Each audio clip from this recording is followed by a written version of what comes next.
तेरा दिया खाएं, तेरा ही गुण गाएं। जीवन दिया जो उसका भी शुक्रिया करते हैं कान्हा, तेरा हर पल शुक्रिया।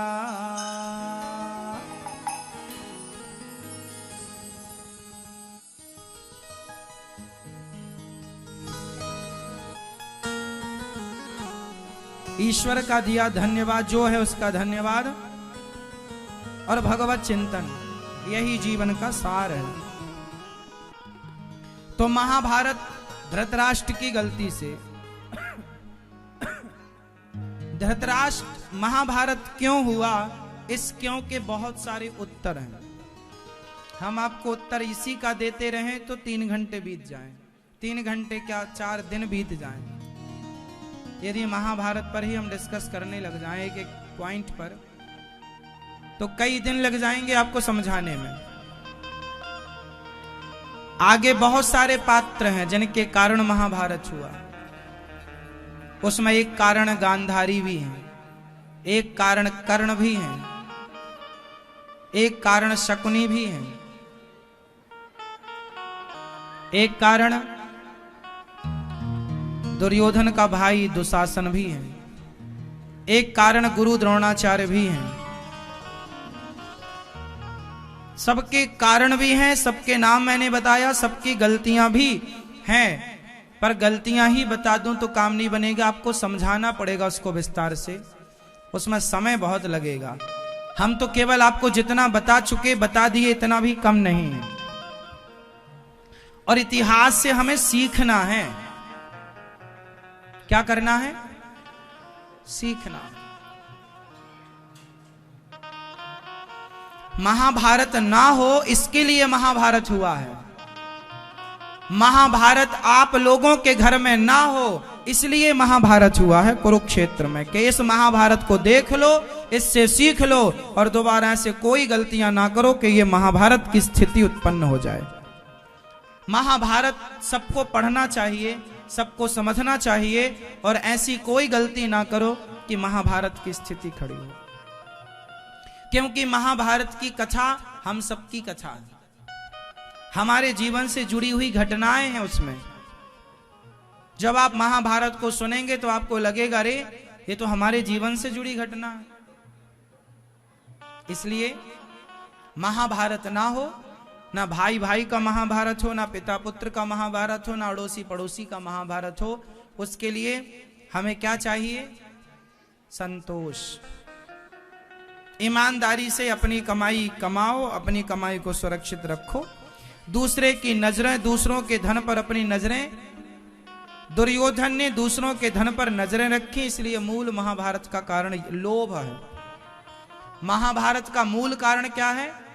यदि हम पूरा निष्कर्ष पर पहुंचे तो लोभ समझ में आएगा कि किसके कारण महाभारत हुआ। जोर से मेरी मां। लोभ। और लोभ कौन है?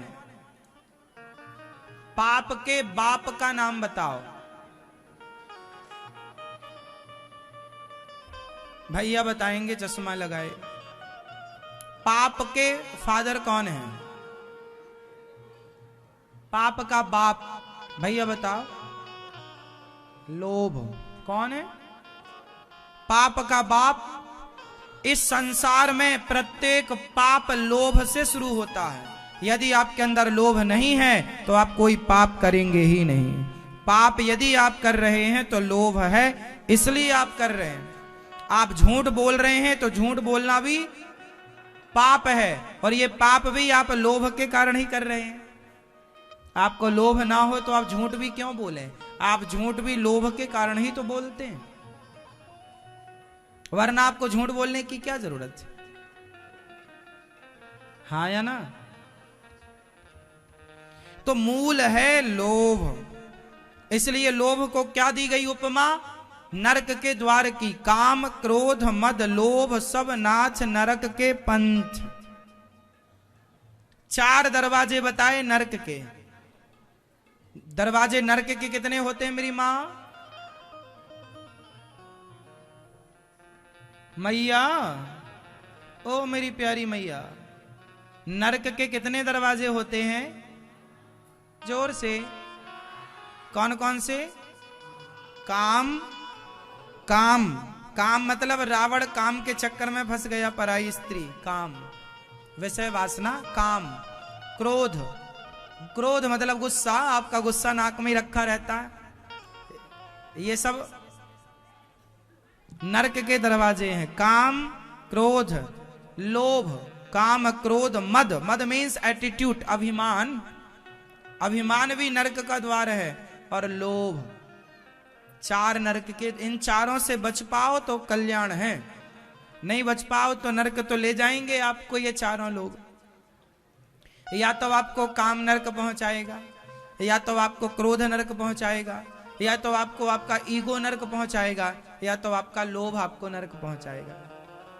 चार हैं, पांचवा कुछ है ही नहीं, चार के भीतर ही है पर सब कुछ। इसलिए इनसे बचो, और यही समाधान है कि इन चीजों से दूरियां बनाए रखो, विवेक ना जाने दो।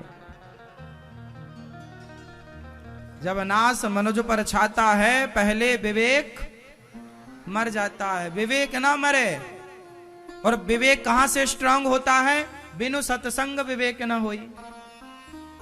सत्संग करेंगे तो विवेक मजबूत होगा, और विवेक मजबूत होगा तो आप ना काम के अधीन, ना क्रोध के अधीन, ना लोभ के अधीन, ना किसी बुराई के अधीन। अभिमान तो छुएगा नहीं आपको यदि आप विवेकी हैं तो।